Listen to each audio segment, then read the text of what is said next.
ህይወት ቢበዛ አንዴ ምናልባት ለአንዳንዶች ሁለት ጊዜ ነው እድል የምሰጠው። በአንድ ወቅት በአንድ ሀገር በጣም ስመጥር ሀብታም ሰው ነበር። ይህ ስመጥር ሀብታም ሰው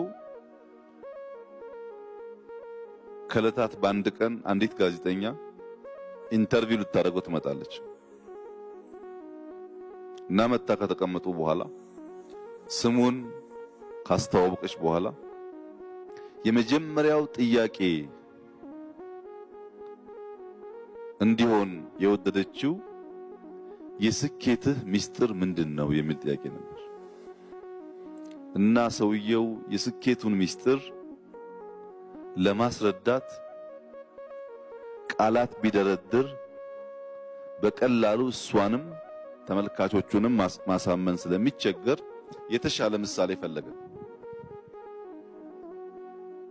እና ደረቅ ቼክ ከኪሱ አውጥቶ የፈለግሽውን ቁጥር ጻፊበት፣ የጻፍሽውን ቁጥር እሰጥሻለሁ አላት።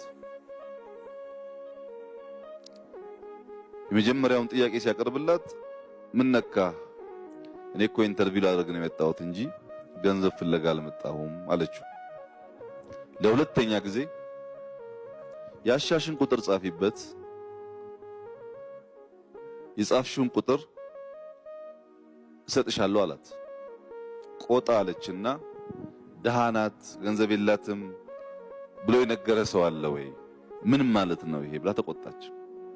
እና ቼኩን ጥፍጥፍ አድርጎ ኪሱ መለሰና የስኬቴ ሚስጥር ይሄ ነው አላት። የስኬቴ ሚስጥር ህይወት ቢበዛ አንዴ ምናልባት ለአንዳንዶች ሁለት ጊዜ ነው እድል የምሰጠው።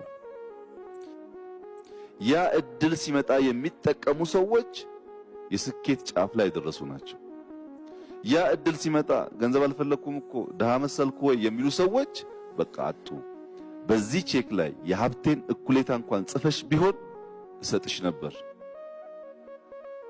አንቺ ግን የመጣውን እድል ገፋሽው፣ መጠቀም አልቻልሽም። የኔ ስኬት ሚስጥር ህይወት የሰጠችኝን እድል በሙሉ አሟጥጬ መጠቀሜ ነው። ለዚህም ፈረንጆች when opportunity comes grab it ይላል። ቶሎ አንዳንዴ እድል በራችንን ሲያንኳኳና ሲመጣ